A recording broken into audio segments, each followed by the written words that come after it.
Ever looked at a mountain and wondered how it got its shape? Well, today we're diving into the secret life of the ground beneath our feet, uncovering the epic slow-motion story of how our landscapes are born. So, think about any hill you've ever seen. Do you think it's always looked exactly like that? The short answer? Absolutely not. You see, landscapes are constantly changing, and the key to understanding all of it comes down to one fundamental concept. And that concept is the slope. It's really just the angle between the top of a hill and the bottom of the valley right next to it. It sounds simple, but this is the basic building block for every single mountain, hill, and valley on Earth.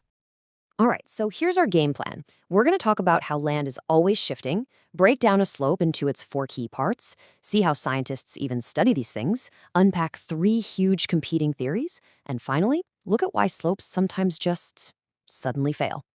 Okay, so first things first, we have to get this one idea straight. The ground is not static. Not at all.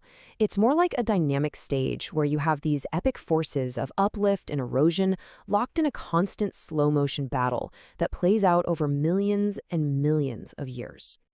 Now, to really get this story, we've got to get to know our main character, the slope. And just like any character, it's got different parts. You can almost think of it as the anatomy of a hillside. In fact, let's use a little analogy and think of a slope like a person's body. It all starts at the very top with the rounded head. That's called the summit convexity. Right below that, you have the shoulders. This is the steepest part, a wall-like section called the free face. This is where you'd see things like rock falls happen. Then comes the long, straight torso, which is usually the biggest part of the slope. We call this the rectilinear face. And finally, it all ends at the feet, known as the basal concavity. This is where the slope gently curves and flattens out to meet the valley floor. So head, shoulders, torso, and feet. Now, what's really fascinating is how scientists try to piece together the history and the future of these slopes.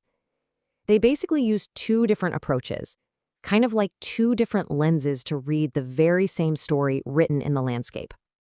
And these 2 methods are known as the slope evolution approach and the process form approach. The slope evolution approach, well, that's like being a historian. You're trying to piece together the long, sweeping story of how a slope has changed, how it's evolved over millions of years. But the process form approach is totally different. It's more like being a detective at a crime scene. It focuses on the here and now, looking at the evidence, like the current climate, the type of rock, to figure out exactly why the slope looks the way it does today. And this is where things get really interesting, because this leads us to the heart of a huge scientific debate. Based on these approaches, geographers came up with some seriously competitive theories to explain how slopes actually change over time. We're going to zero in on 3 of the most influential ideas from 3 key scientists: William Morris Davis, Walter Penck, and Lester King. Each one tells a completely different story about how a hillside gets its unique shape. So first up in the ring is W.M. Davis and his theory of slope decline. His idea is actually pretty easy to picture. Imagine a really steep mountain. He said that over millions of years, the top just kind of wears down, the bottom fills up with debris, and the whole thing just gets, well, gentler. The main takeaway is that the angle of this slope actually decreases over time. You see this a lot in really humid, rainy places. But then came Walter Penck, who had a totally different take. His theory is called slope replacement. He basically said, hey, you're looking at it all wrong. The real action is at the bottom. He argued that as land gets pushed up by tectonic forces, the steep upper cliffs collapse, and a brand new, gentler slope starts to grow from the base, replacing that steep face from the bottom up.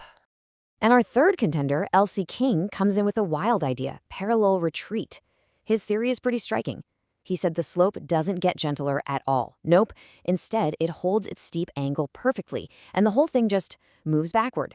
The entire cliff face retreats into the landscape, like a giant marching wall. It's a process you see a lot in dry, semi-arid regions. So let's just quickly recap this great debate.